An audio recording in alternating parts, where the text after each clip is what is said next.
అమరజ్యోతి ప్రారంభోత్సవం సందర్భంగా హైదరాబాద్లో ఏర్పాటు చేసిన ప్రత్యేక డ్రోన్ షో అందరినీ ఆకట్టుకుంది. స్వరాష్ట్ర ప్రగతి ప్రస్థానాన్ని విలీన ఆకాశంలో ఘనంగా ఆవిష్కరించింది. ఈ సందర్భంగా షోకు సహకరించిన రాష్ట్ర ప్రభుత్వానికి నిర్వాహకులు ఆయుష్ అండ్ టీం ధన్యవాదాలు తెలిపారు. తెలంగాణలో రెండవసారి డ్రోన్ షో నిర్వహించడం సంతోషంగా ఉందన్నారు. హైదరాబాద్లో తమ సెటప్ ఏర్పాటుకు సపోర్ట్ చేసిన మంత్రి కేటీఆర్ కుమారుడు హిమాన్షుకు నిర్వాహకులు కృతజ్ఞతలు తెలిపారు. పూర్తి స్వదేశీ పరిజ్ఞానంతో రూపొందించిన డ్రోన్ షో ప్రజలందరినీ ఆకట్టుకుంటోందని అన్నారు. ఆయుష్ అండ్ టీంతో మా ప్రతినిధి Suraj face to face.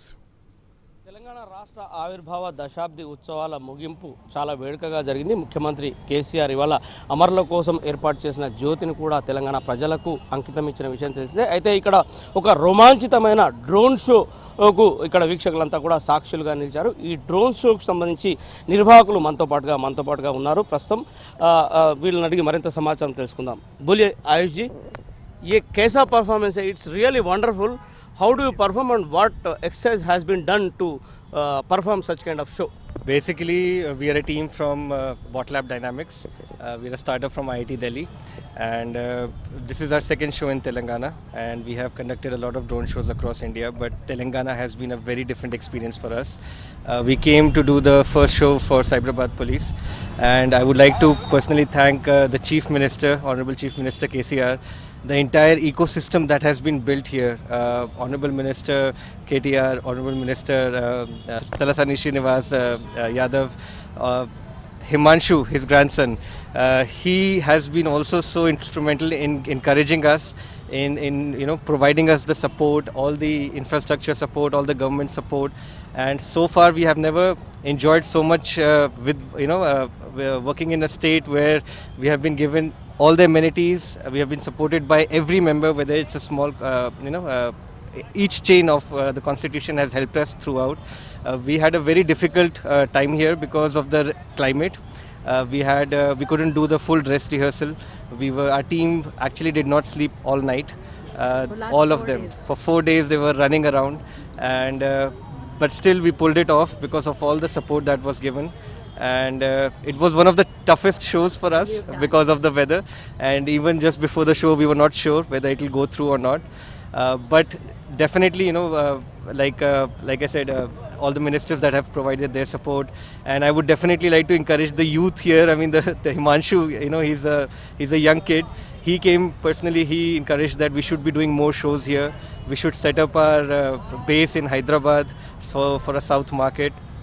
And he has offered all the support possible, and I think we should we will be looking forward to conducting more such shows. We will be more collaborations with the government and with the stakeholders here. Congratulations, Ayush. And Thank you. Madam, you tell us that what kind of technology is this, and is there any technology across the world, or this is specific or exclusive for India? What kind of exercise has been done? So first of all, thank you that you are allowing us to share our journey with you. So इसमें सबसे बड़ी जो बात है कि ये technology हमने सारी इंडिया में बनाई है. हमें 7 साल लगे. हमारी टीम IIT दिल्ली से स्टार्ट हुई थी, एंड ये जिसमें जो सारे कंपोनेंट ड्रोन्स में जाते हैं, डिज़ाइन से लेके सॉफ्टवेयर से लेके हार्डवेयर से सब कुछ ही हमने इंडिया में बनाया है. तो जो आप हमारी टीम देख रहे हैं, इन्होंने बहुत ही हार्श कंडीशन में ऑपरेट किया है. तो कल हमें लग नहीं रहा था कि हो पाएगा, बट ये टीम ने मैनेज किया है. अच्छा, how do you design the concepts? तो डिज़ाइन द कंसेप्ट के लिए क्या करते हैं हम लोग, पहले क्लाइंट से ब्रीफ लेते हैं कि आपको देखना क्या है, एक स्टोरी बोर्ड आप क्या क्रिएट करना चाहते हैं. तो जब आपका एक ब्रीफ आ जाता है, उसके बाद हमारे प्रोग्रामर्स जो हैं सॉफ्टवेयर में पहले एक 3D एनिमेशन क्रिएट करते हैं, और जो एनिमेशन से फाइल्स बनाते हैं फिर वो हम ड्रोन्स में डालते हैं, और फिर हम ग्राउंड पे आके उनको टेस्ट करते हैं. तो ये जो प्रोसेस है 3 हफ्ते से 6 हफ्ते तक जाता है. तो काफ़ी जो शो आपको 10 मिनट का लगा, उसमें बहुत मेहनत जाती है बहुत सारे लोगों की. तो जैसे 700 का आपने शो देखा, उसमें 40 से 50 लोगों का कंट्रीब्यूशन रहता है, इंजीनियर्स का. And there is one such engineer here who is operating the drones. Okay, आप बोलिए, ये जो आकाश में आप डिजाइन्स कॉन्सेप्ट्स को शिफ्ट कैसे करते हैं आप? First of all, thank you for having us here. So like we have a whole team. We have like different type of engineers, for instance software, hardware, and we all work together in that form. So we have like multiple departments also, like animation team and all that thing. So with all their supports and all their like conformity, we do all this stuff like that. So how many people will be actually there on panel to control the entire situation? You will be shocked. There's like only one operator who can operate all the drones. So we just need one operator like that. आप बोलिए India में कहीं और कहीं जगह पे आप performance दिए?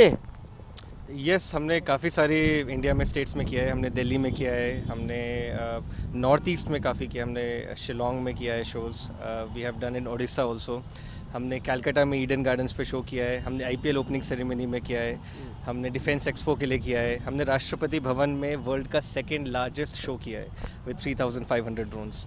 तो अभी इंडिया में ऑलमोस्ट 50 शोज़ हो गए हमारे। This was I think 51st होगा ये वाला शो। एंड जितना support Indian stakeholders, Indian ecosystem से मिल रहा है एक इंडियन स्टार्टअप को, बहुत इनकरेजिंग है डेफिनेटली, बिकॉज हम एज अ स्टार्टअप जो हार्डवेयर बना रहे हैं बहुत डिफ़िकल्ट चीज़ है और वो इसी इकोसिस्टम के सपोर्ट से ही आगे बढ़ सकती है। इंडियन टेक्नोलॉजी, इंडियन इंजीनियर्स को उसी तरह से सपोर्ट मिल सकता है। So according to your own experience, what concept is very toughest to create in sky? Sir मेरी जो हमारी टीम है, हमारी 3D एनिमेशन टीम है, हमारी टेक्नोलॉजी टीम है, उनके लिए अभी तक मेरे को कोई चीज़ चैलेंजिंग लगी नहीं। हमने जो भी चैलेंजेस लिए हैं वो सारे डिलीवर किए हैं अभी तक, टचवुड। एंड जो भी हमको भी नया चैलेंज देता है, चाहे वो बारिश में शो करना है या फिर वो पानी के ऊपर शो करना है, तो दुर्गम चेरुवू में हमने पहली बार पानी के ऊपर शो किया था। तो जो भी नए नए चैलेंजेस आए हैं अभी तक हमने वो सारे इंप्लीमेंट करे हैं। तो अभी तक वो आंसर ढूंढना है कि कौन सा ऐसा चैलेंज है जो हमने अभी तक नहीं किया। So once you complete your sitting with host, how much time it will take to complete the designs of concepts?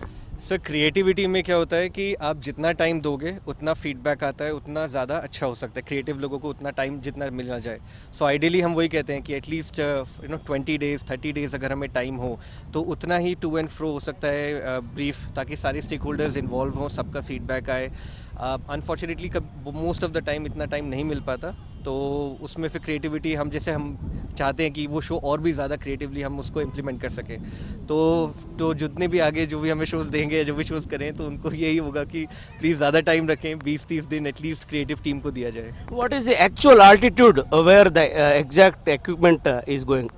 Sir drones जो हैं वो बेसिकली डिपेंड करता है, सारे ऑल्टीट्यूड जो चेक होता है। So we usually keep highest जो होता है 400 फीट तक रखते हैं, जो हाईएस्ट ड्रोन होता है। बट बहुत सी हाइट और जो भी ऑल्टीट्यूड टेस्ट होता है या बहुत से सारे पैरामीटर्स आपकी ऑडियंस के व्यू के एंगल से देखा जाता है। जैसे हमारा आज प्राइमरी ऑडियंस स्तूतम साइड पे था, तो वहाँ के व्यू से वो एंगल हमने पूरा मेजर करके वैसे इम्प्लीमेंट किया था। So what kind of environment you desire? What about the atmospheric conditions when you send your all drone equipment? If suddenly climate will be changed, what could be the remedy? सो अभी तक जैसे बारिश के बीच में हमने fly किया है, but अगर से एकदम से बहुत ज़्यादा स्टॉर्म आ जाए या बहुत ज़्यादा बारिश हो जाए, then we will immediately land the drones. So how was your experience with Hyderabad people, and what reactions, what kind of reactions you observed in viewers?